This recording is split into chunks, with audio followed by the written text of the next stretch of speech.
What's up guys, this is Shams11 and welcome to Nightmares of the Deep, the Cursed Heart on good old Xbox One. This is brought to us by Artifex Mundi, and a huge thank you to Simon from Artifex Mundi for providing me with the code and the opportunity to bring you this footage.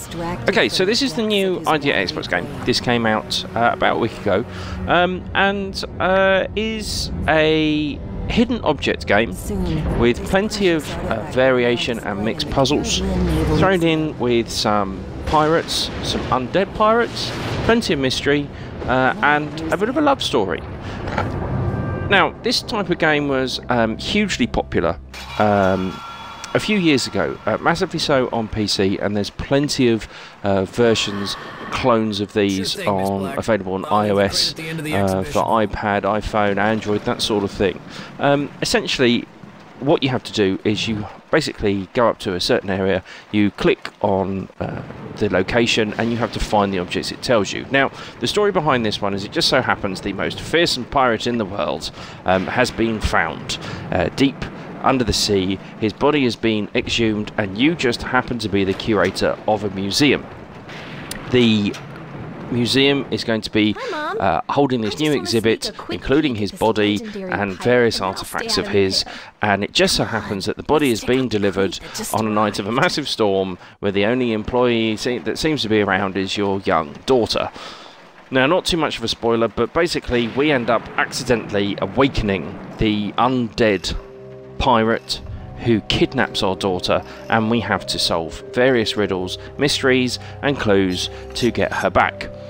The puzzles kind of vary. This is the very first one, as you can see, and it's literally pick the sword at the top all the way to the bottom, and it really goes through to much more complicated things. It's pretty big. We start off at this museum, then we go onto the pirate ship itself. We go to a pirate island, which has various catacombs, a separate island to it, and a huge building, and there's lots of things we have to do in all of these areas. Gameplay wise, you're looking at, I completed this on my first night. It took me, including the DLC that we get with it, which is just imaginatively called bonus chapter, it took me about 6 hours, 7 hours, I think, of total gameplay. But I have really enjoyed this game, so much so I've actually played it all the way through 3 times. I've got the full 1000G on it now. There are 2 different game modes. There's casual, there's hardcore. Casual, you can pretty much do whatever you want. And when we come to these new areas, it kind of glistens, it highlights where we need to go and shows us what we need to interact with. On hardcore, that doesn't exist. It's much more of a mystery what we have to do. And really, if you're going to be playing this through for achievements, you're going to need 2 playthroughs anyway. I really would start off with casual. Hardcore, you're just going to be randomly pressing things, because there's quite a few, as you can see from this clip alone, quite a few times when you're going backwards and forwards through the various areas trying to find out what you're doing. For each puzzle we solve, we get usually an item. This item helps us unlock another room, another area, a bigger piece of the puzzle. We discover why the pirate is so bad. We discover why he's kidnapped your daughter. And no spoilers, the DLC kind of follows on from the main story. You only had to play, for the achievement, you only had to play the DLC once. It's literally just complete it. But basically, we're going home, we find some people that need our help, a new adventure begins. Again, very enjoyable, and you may want to play it through on hardcore as well if you're that kind of completionist. The animations are really nice.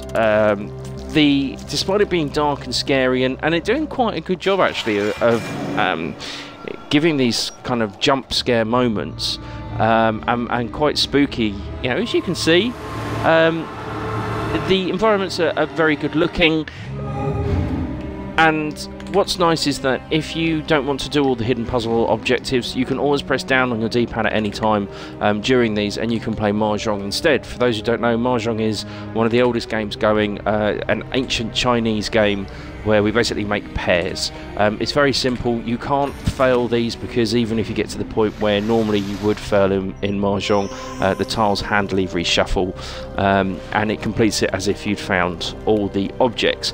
Like I said, there is an achievement. The reason you're going to have to play it through twice, there's an achievement for play every Mahjong puzzle, and there's an achievement for completing every hidden puzzle section without using any clues. You cannot do both of these in one playthrough, so you're going to have to play it through twice. Anyway, the story is very nicely progressed through some very nice cutscenes. I'll be showing you this little fella who basically stays in the captain's quarters. Every time you find a gold doubloon and you give it to him, he progresses the story through a little cutscene that happens. Overall, as I say, I really have genuinely enjoyed this, very much so. There is something nice about, you know, being able to play a game that's slightly slower paced. It does help if you've got a good memory, because, you know, you will be getting things. You don't just get an item and then move into the next room and use it. There is some that you hold on for quite some while. You're not sure whether you're using it right or when to use it. So this is one of the doubloons I was talking about. We'll give to the guy.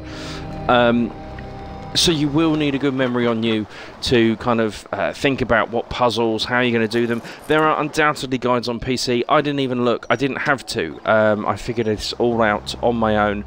And really, that's where the enjoyment is. I suppose, you know, if you use the guide, you can do this game a lot quicker. But I think that would take something away from it. And I really would recommend not doing it that way.